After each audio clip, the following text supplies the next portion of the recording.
Look, I'd tell you, but then I'd have to be okay with you knowing about that.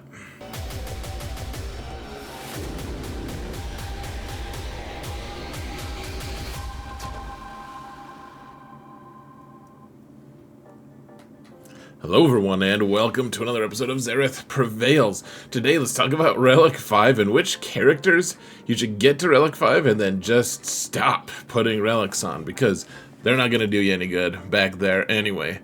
So before we do that, the people who will do you good back or in front of there, wherever, upon there, amongst there, you know, prepositions are fun, are my patrons. You guys are awesome. Not to be confused with my prepositions. You guys are awesome. Thank you guys so much for all of your support. Truly appreciate every single one of you. Thank you guys so much. And then, folks, if you want to support this channel for free, all you gotta do is hit that thumbs up button, mount the algorithm, subscribe. We're almost to 20 freaking thousand, guys. Madness, just pure madness. Thank you guys so much for the support. Let's get going, shall we? If I can find the right thing. That's whoa. We were in the game multiple times and ways. That was madness. We're here though. We got there. We did it, folks. We're in the game. It's madness. All right. So first, I should say, Relic 5 characters that you should not get to Relic 7. There's a few reasons why maybe you do want them Relic 7 or 8 or 20, whatever. First off, requirements change. These characters that I chose, I think, don't have requirements past Relic 5. Who knows, I might be wrong. But I think for the most part that's the truth. But that may eventually change. A Galactic Legend could come out and you might watch this video years after I created it and think, wow, we really needed that character at Relic 9 and Xaereth is telling me to leave it at 5? That guy's crazy, and you're right, I'm crazy, but also you're not very smart. So let's also consider the idea that it's nice to have extra relics on teams you use a lot. As teams come in and out of the meta, it changes. So there are reasons not to put Relic 7 on things, Relic 8, whatever. And also, datacrons may be a factor as well if they ever change things. They've changed this to the point where you don't need more than Relic 5 for datacrons, but they may change it back. So, a few reasons why you might want these. That being said, folks, let's go with our first entry, Mara Jade. And Mara Jade, here's the thing, guys. You need her at Relic 5 to get Starkiller. And you can't regret having her at Relic 5. The thing is, she doesn't do much damage. In fact, her Zetas are almost just not that relevant. Like, my little account just doesn't have them applied because they don't do much. They're like damage Zetas, I think. Yeah, it deals double damage. But as the jaded folks who hate double drops and hate life say all the time, 2 times 0 is still 0, and in this case, that's true. She doesn't do any damage. She facilitates whatever team she's on, at least if it's a team that's designed to have her help facilitate them. She facilitates things so well that she doesn't need more. Like Relic 5, that's survivable enough for what she's doing, and that she does pretty well with that. She's just jumping around. She's like Grandmaster Yoda, except she doesn't have a big hit. She's like, Starkiller will do my big hit for me. That's why I have a dunk. I hope some of you know that reference. It's a wonderful one. So, anyways, the Emperor's Hand. I realize I have Relic 7 on this. We're using my middle account right now, guys. Don't judge my big stack of credits, but anyways, I have her at 7 because she had an amazing datacron that I really wanted to take advantage of. So, you know, is Xaereth the hypocrite? Probably. Whoa, and now you can see the Relic 7 even better. Greef Karga. People don't put enough relics on Greef, and it drives me a little crazy. Here's the thing, though. He lives in stealth. He's fairly resilient. and he doesn't do any damage, and the game just doesn't care about hitting him anyways. Even when he's out of stealth, they're like, what, you want me to hit him now? Like, we never hit that guy. Why are we gonna do this now? He facilitates the team really well, as well, but, I mean, he's a facilitator. He doesn't, if he's just alone, people are gonna be like, what are you gonna do, daze me? It's nothing that impressive. Honestly, he's like, I can give you some little token things. It's unintimidating, folks. But he's really good at what he does, and he doesn't need to do extra damage. He doesn't need extra survivability. You want him to be as fast as he needs to be, to right behind Bosk, and that's it, guys. That's all he needs. Greef should be Relic, in my opinion. I think you should. He's an underrated character that should get to Relic 5. Or Relic 3, even. Honestly, this list could probably be considered relevant for Relic 3, honestly. So, Greef, just leave him there. Moff Gideon, this might be a little bit unpopular. Honestly, right now with the raid going on, he is a relevant character in the Endor raid.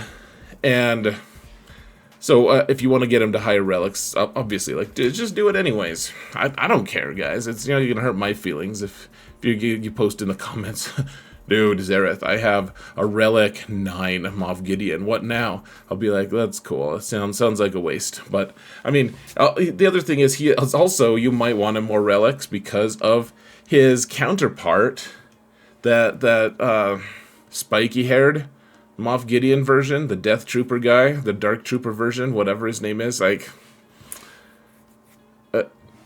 you might want him for that team, for higher relics. Right now, from my perspective, guys, he just hangs out at Relic 5. And yes, I realize some of these characters aren't going to be full Relic 5.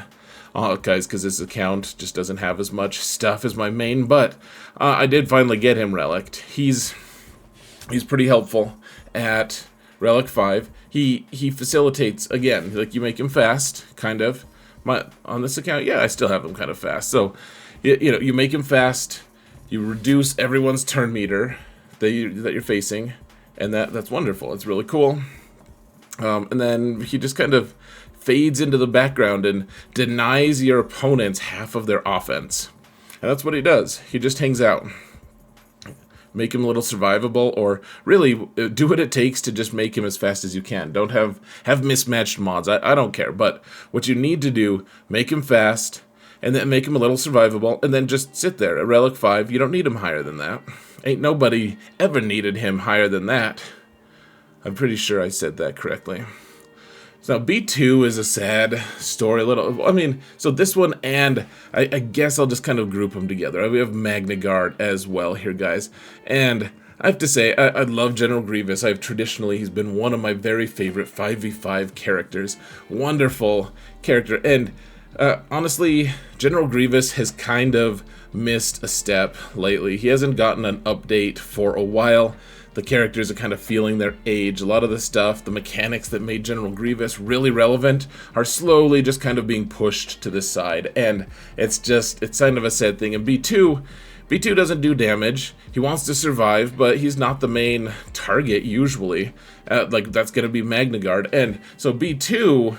regardless, like Relic 5, sure, you want him to be pretty survivable. You don't want him to die to incidental damage. But all of his mechanics are based on tenacity. You see, I'm loaded here with tenacity. Or their potency. You want tenacity or potency, and you don't want to get dazed, and you don't, or stunned, and you don't want to not apply your debuffs. And that's it. I mean, you want to survive some, but Relic 5 is enough for that, for a while. I mean, I think 5 is a great number for him. Magna Guard, I just say 5 for him because, like I said, Grievous has kind of lost a step lately, guys. And I don't know if investing in Magna Guard is going to do a whole heck of a lot for you at this stage of Magna Guard's career. Poor lad that he is. Alright, next up we have Sortie. And here's the thing about Sortie, folks. So you need her for Leviathan, right? She's a requirement, and Ah, man, there was like this window where I was thinking, man, Sortie is so cool. Sortie is awesome. Everyone should get her to Relic 8 or something like that. Some high Relic level. And the more I see, I mean, she can do some weird shenanigans. She can do the VIP stuff and just make some weird comps. Here's the thing about Sortie, though. She's just kind of blah right now. Maybe eventually. She's the only light side droid leader, I believe. I think that's accurate. She's got like kind of her own little fiefdom, her own kingdom. It's weird, but it's fine. She just doesn't. What doesn't counter her these days? Like a lot of times people will put her on a Rey team just to abuse the VIP mechanic, which, I mean, I guess that's reasonable to some degree, but like people are putting her on like a Lord Vader team just to hide Maul and stuff. It's not a terrible use, I guess. At the same time, I feel like those are more shenanigans than anything, and usually it's going to be more of an endgame situation that you're doing that anyway, so... Is Sortie worth more relics than Relic 5? I kind of don't think so. Not at this point, guys. I'm sorry to say that. I kind of want her to be good. I don't think she's that relevant these days. She's pretty low on my priority list, other than getting her for a ship that's pretty good. Now, second sister, she's the thumbnail character, and I love that they changed her profile to have her face, and that's cool and all, but then, when you have to go to click on her and try to differentiate her between her and the helmet of 8th brother, they look the exact same, and that's where it actually matters. So, Relic 5 her and leave her out of spite. No, don't do that, but seriously guys, I mean... This could be, I could see a case where, man, okay, I really need extra damage from my TIE Interceptor. Maybe I should put Relic 7 on TIE Interceptor, and the thing is, it's not going to do that much more damage. It'll do a little bit more, sure, but it'll be a little bit more survivable. And relics on characters for ships, it's a pretty acceptable thing. Like I should have this 6E on her. I think that's a little bit unacceptable. Whoa, a defense one? Don't judge me, folks. Stop staring at me, Schwan. But here's the thing. She's not in any of the Inquisition teams. She's just not. You get her to Relic 5 to unlock Grand Inquisitor, you have to. And she has a really good ship, so put some 6E on her. You'll fake everyone out into thinking you think she's good, and then just leave her, guys. Just dump her. She's not really good. There's some weird corner cases that you might use her for, but for the most part, you can use your relics better elsewhere.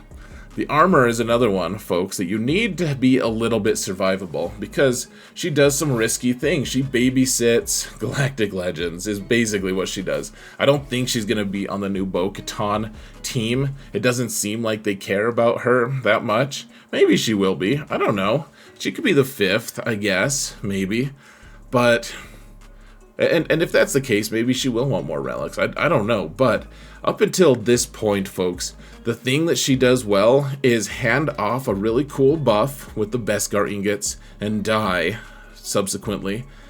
And Relic 7's not going to stop her from dying. Relic 5 is going to stop her from dying initially a lot of times. Get her to 5, make her kind of tanky, and she's not part of the crate. I mean, she is, I guess, in theory, part of the crate raid now, but no one should be doing that raid anyways, I don't think. You guys should let me know in the comments if there's an actually good, legitimate reason for doing the crate raid right now. I would love to hear reasons for that, but the idea is you need her relics to be able to babysit a galactic legend, right? And you need relics to babysit because you need datacrons on that team, usually. And in that case, so you need her to be at least Relic 3, probably Relic 5, just for a little survivability. And then she hands off her buffs, and then gets out of the way via death, usually, or just massive stunning or something. So, yeah, she doesn't need more. She doesn't do damage. She doesn't somehow become transcendent. or at anything. She's just there. All right, Jolie Bindo. This is the gray area one that I mentioned in the thumbnail, folks. Jolie is actually a gray Jedi in the game. He's pretty cool. No, I didn't say great. He's just gray. He's fine. He's kind of a grump. But this is going to be unpopular with bigger guilds, I think. Jolie, he's very survivable. And he should be Relic 5 on most accounts. You should get him to Relic 5 because he is a tanky son of a gun. And, you know, if you don't remember the thing, I mean, I've mentioned it in a few different videos, but one of the things he does is he turns his tenacity into crit avoidance. At the start of the battle, he gains bonus crit avoidance equal to half his tenacity. So, get his tenacity up to something good. So he gets 55 tenacity from... Oh, what am I doing? No. Crit avoid. Here we go. So... Oh no, it is tenacity. I'm just going crazy, folks. 55% tenacity goes into crit avoid. And then, as he gets to Relic 5, yeah, his crit avoid will increase if you go to 6, to 7, etc. But, at this point... I mean, it's at 42. You get another 55 if you have enough tenacity on him. And then he just doesn't get crit. You can't take away his turn meter. If this part of his kit. And I think 5 is kind of his sweet spot, honestly, guys. If you're running really high Relic Jedi, then sure, I could see the argument. I could see the use case. I just think 5 is a pretty good place to stop for a fellow such as himself. Hermit Yoda, I don't think he's required at 7 for anything, is he? I think he doesn't get hit, guys. He has some ability that just lets him hide, and when he's hiding, he doesn't get hit by AoEs or anything. So I think 5, he's required at 5 somewhere, isn't he? I think the one use case I could see for him would be for like Rise of the Empire fights. If you don't have enough for territory battles that you need to have another Jedi, he's pretty dang good in territory battle missions. So there is that. Alright, number 11 here. We have Sana, the girl who claimed she was married to Han Solo. And there's just not much I can say really great about her, guys. Is she modded correctly for this? No. She's Relic 5 because this account just unlocked Aphra. Yeah, you need her for Aphra, and here's the thing, guys. People are going to try to induct you into the cult of Sana. People are like, man, Sana's really good. You should think about placing her Omicron for Territory Wars. It's a pretty cool team, man. It does all this stuff.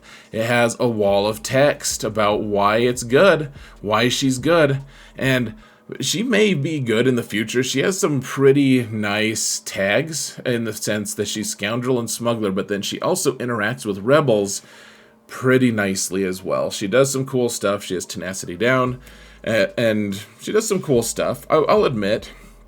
Here's the thing. Saw has been a surprisingly strong character, actually. He's been surprisingly... He looked awful initially, and he gets a lot of defensive holds in GAC. I don't know about Territory Wars. I don't know if anyone's using him there, but in GAC, he's surprisingly strong if you put the right team around him. Sana is... You get all hyped up to use her, and then she's just kind of disappointing, usually. Like, if you put a serious team against her, she just loses. If you put a serious team against Saw, sometimes that team just loses because Saw is surprising in a way that Sana can't be. Like, she has to claim that she's married to Han Solo just to get a reaction from people. Just to get some attention.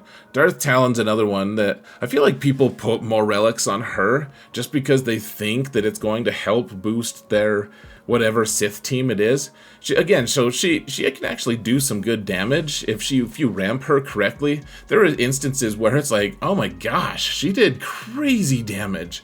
It's very impressive, but you know what she really is?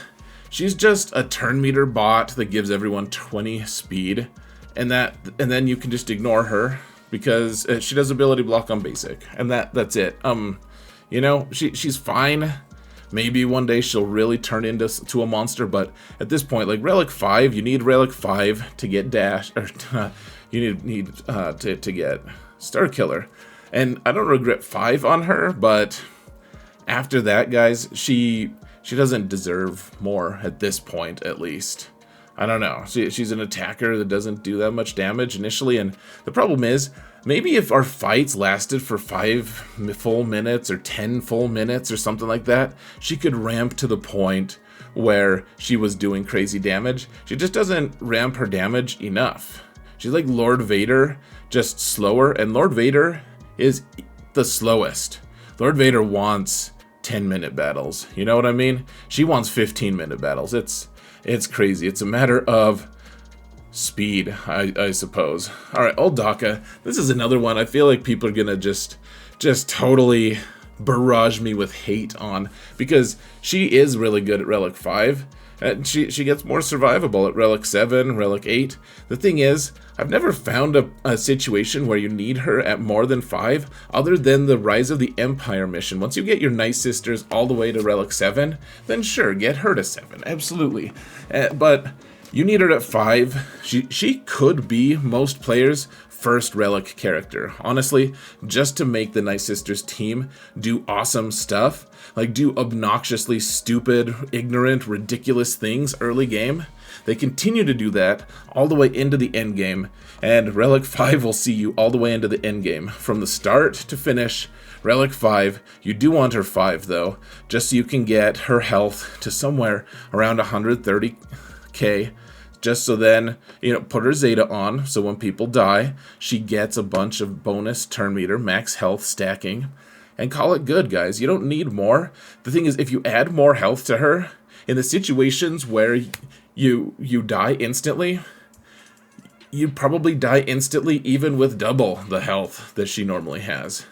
And in the situations where she does really well, 5 is enough. 5 is good enough. You either can't recover even with mountains of more hit points, or you just, or you're it's a situation where she barely survives, and she can, bring back your entire team. So I think 5 is just right for her.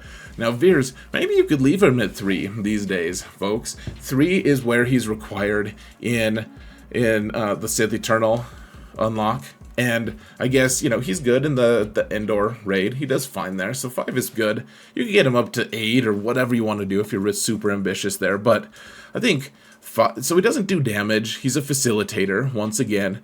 And, he's like one of the few people who can actually just order Darth Vader around, by the way. He's kind of a badass like that. But that's just in the movies.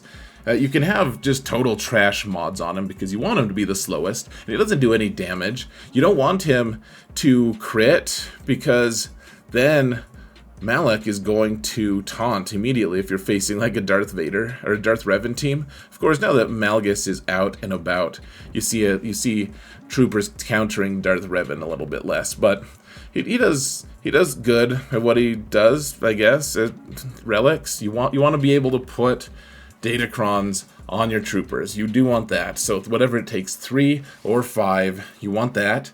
And then just stop. He doesn't do damage, man. He does an AoE that's unreliably ability blocking. And his lead and unique continue to be the stuff of legends for the troopers team. And that's it. That's all you need. That's all you want, guys. Just move on. Darth Sion. So some people will say, don't even put relics on Darth Sion, and I think that is a little too extreme, folks. I think that there's an argument to be made for, yeah, get him to 3, get him to 5, get him to the point where, because people say, okay, you need Savage, gear Savage up, put his Omicron on, have him go with Traya, and ignore Sion. And I get that. I think for the most part that's true. The thing is, Savage is so plug and play that you want the flexibility to put him on other teams. You want Savage to go elsewhere and hang out with Darth Revan sometimes, or hang out with, people are putting him with all kinds of crazy, weird teams, and Savage is wonderful. Put more relics on Savage, but the thing is, Darth Sion is, he sucks compared to Sion, or to Savage. He does. He doesn't even take care of his skin. It's just kind of a travesty. Like, his loincloth game is almost non-existent, guys. You know, Malak would be embarrassed just to hang out with him. But the thing is, yeah, he could use a boost. He's not that useful. But man, he is so useful when you need a tank with Traya and you don't have one available.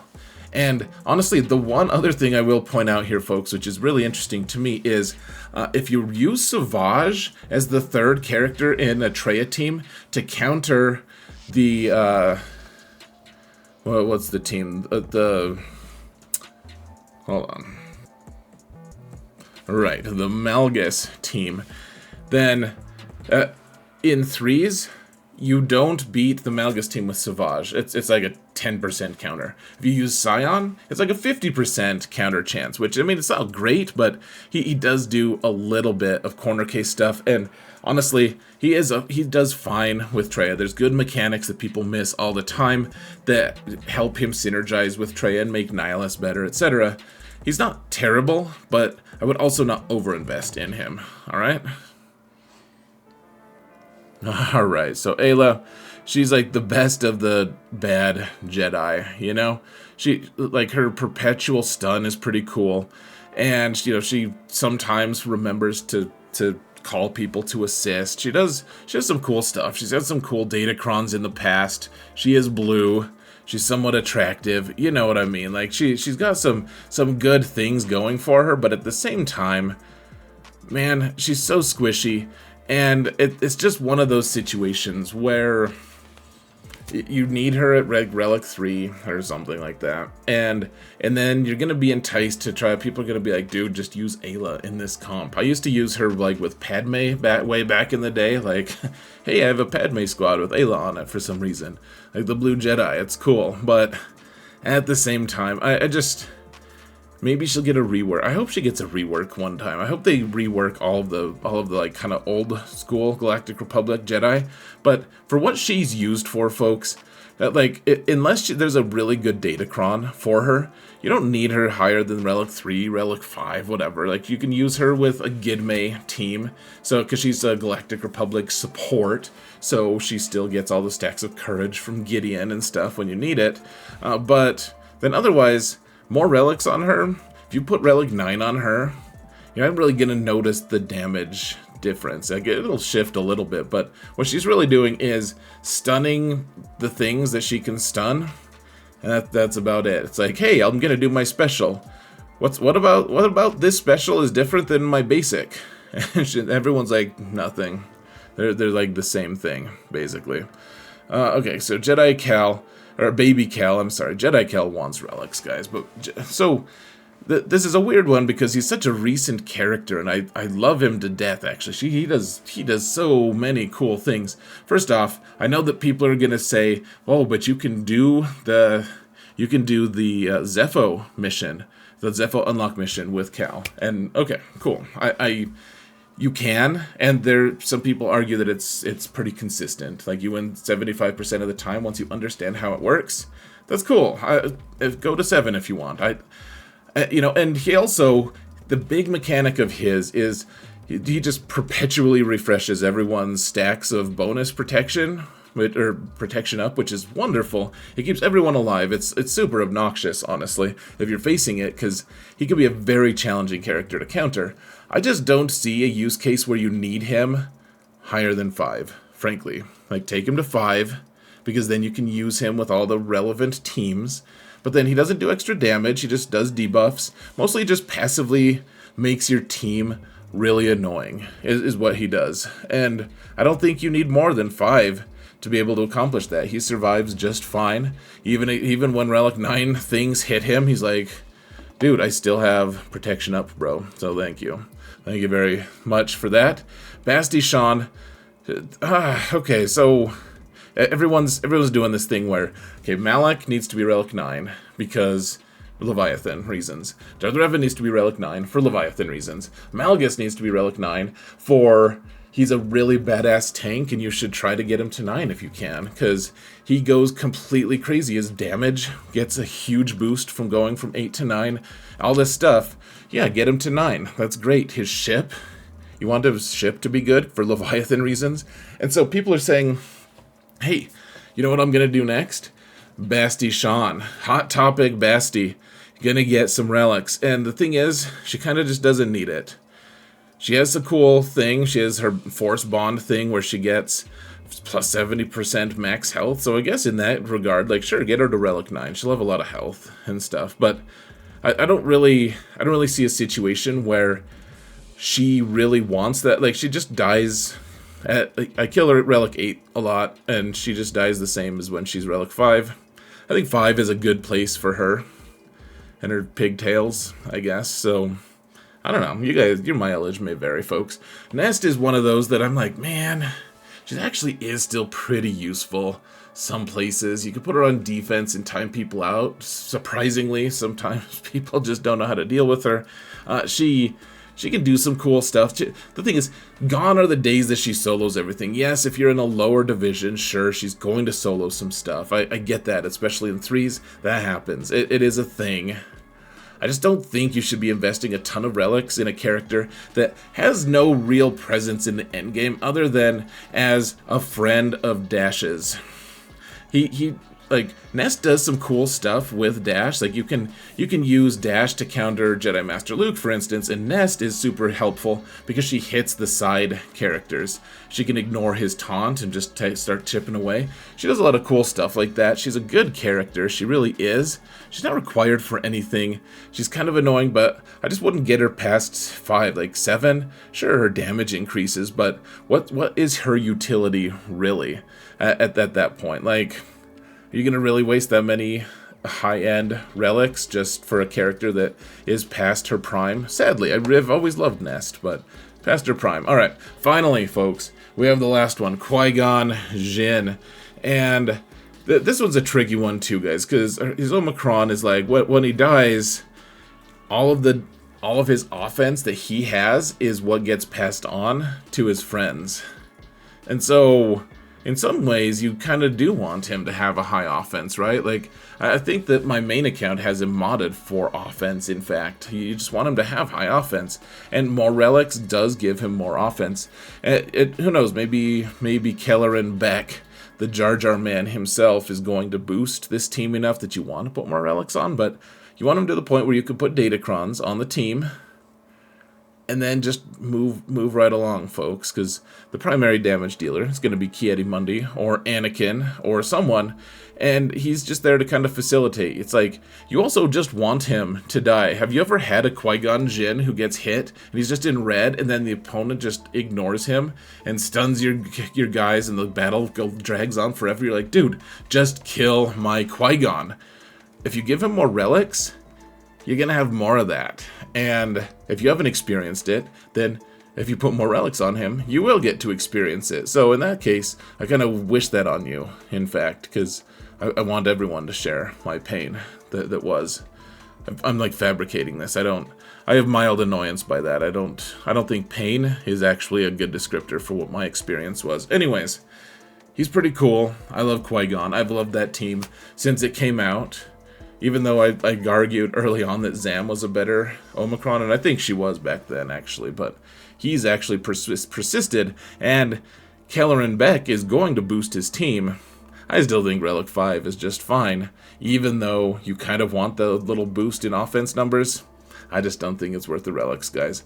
And that concludes our show, folks. Let me know what you think. What are other characters that can stay at 5 or 3 or whatever perpetually and be fine? I would love to hear it. What are your arguments against? Why should the blue meanie get more relics? I would love to hear it, guys. Thank you all so much for watching, and remember that in all things, Xaereth prevails.